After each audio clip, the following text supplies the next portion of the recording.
Hey, guys. Hey. Let's see, God. Okay, on the physics side of it, it would be individual. It would be a synergistic symbiosis, a manifestation of synergistic symbiosis. Are you defining God? We're kind of lost here. Yeah. Where you're going with this? Symbiosis. Is that the definition of God, or? Yeah.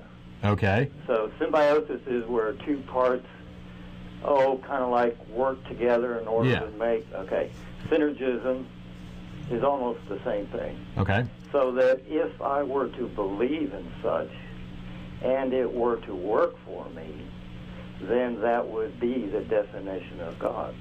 Okay. God is what you want him to be. There you go. That would be the manifestation of God. Okay, but that doesn't actually prove he exists, though.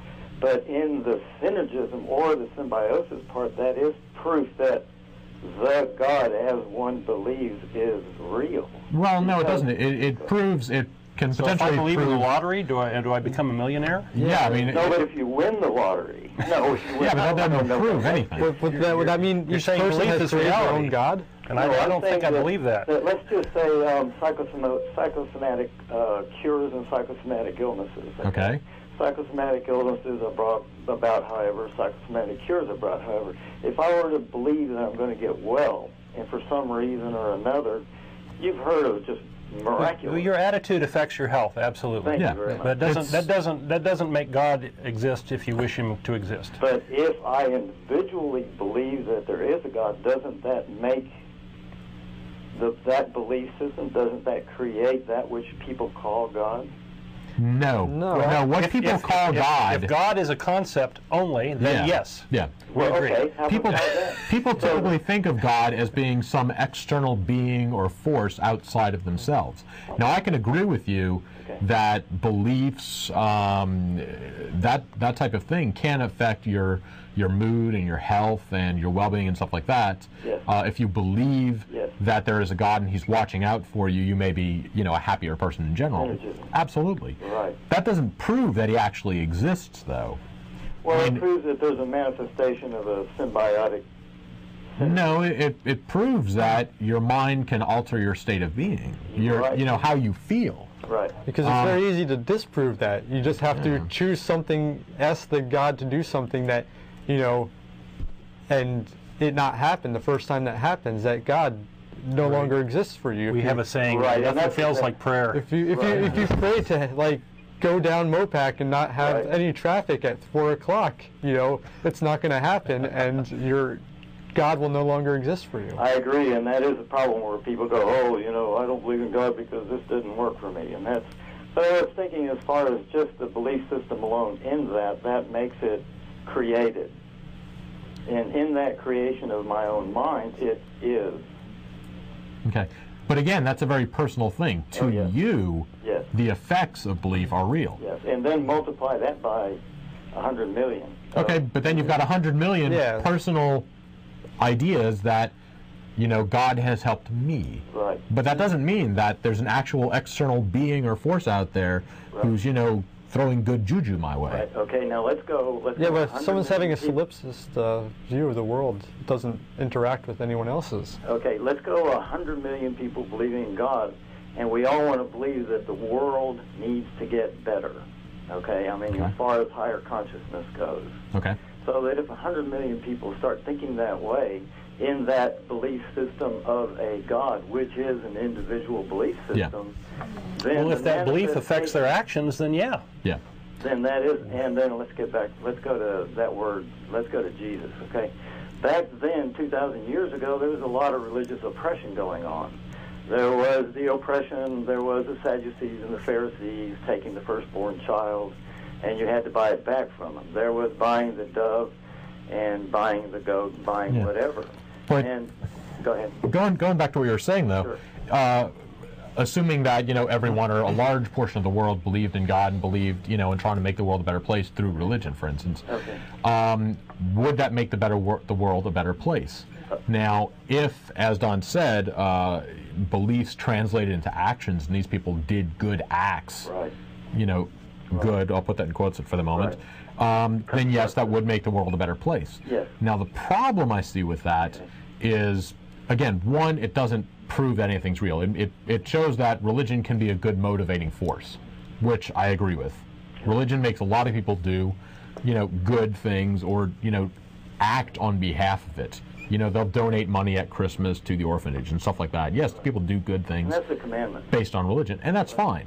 Right. The only problem is that the basis for all these good acts is not real. The reason that you're doing them is to curry favor with an infinitely powerful God. You're trying to curry favor so that you can, earn the reward. If I do this, then I get to go to heaven. It's not altruism. That's kind of cool. Well, exactly. I think there are better reasons to be good and do good things. And if you look at the world rationally and say, okay, not stealing is a good thing, giving money to an orphanage is a good thing, you can look at rational reasons why those are good things to do. And basically the world, again, assuming you act on them, will be a better place. Religion told lots of people to do bad things. Look at all, some of the religious wars that we've had. Look at things like the Inquisition. Look at things like mothers who have killed their kids because God said that, you should kill your kids or they'll go to hell. That type of thing. If your basis is a belief, then you can believe anything. And that can lead to bad things. And well, scary. I think it goes along with Zoroastrianism and the dualism of nature, which Buddha and Ashoka and others dealt with.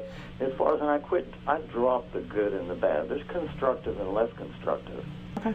So I'm just of the belief that if I believe, it is. And if I believe there's a God and 100 million people believe there is God, then there can be the manifestation of that which we believe.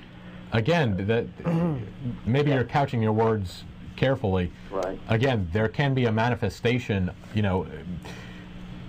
the benefits of belief can turn into actual benefits. Yes. But again, there's a lot of people who believe that the world was flat. That didn't make it so. Right. Just because you believe that there's an external force out there doesn't mean there actually is. A lot of people are no longer believing in hell. I mean, that whole thing hell is on Earth, disappearing from people's belief. Does that mean it doesn't exist anymore? Well, exactly. Hell is on Earth, I believe, in our own. We make our own hell. Thanks a lot, guys. Okay, thanks for calling. Perfect. Bye. I have some comments on that. Yeah, I have one too, actually, too. Okay.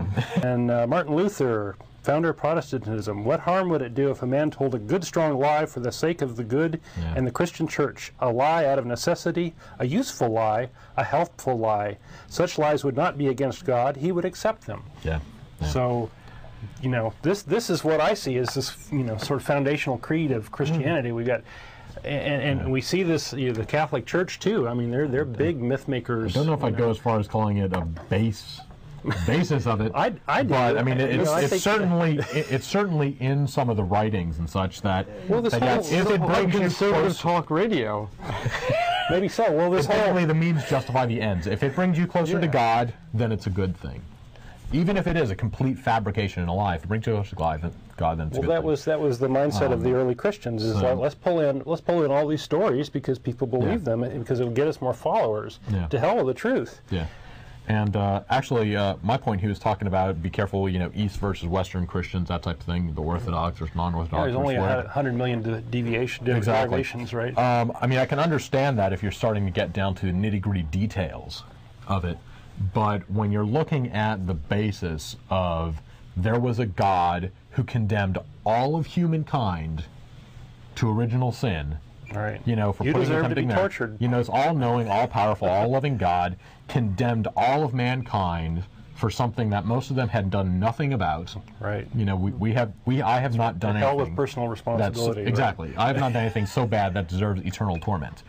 And then saying, okay, here is a Savior who I am going to kill so that you can be saved. It's manipulation is all it is. That makes no sense. And so Eastern, Western, it's still just nonsense. The content of this video is produced by the Atheist Community of Austin, a nonprofit educational organization promoting positive atheism and the separation of church and state.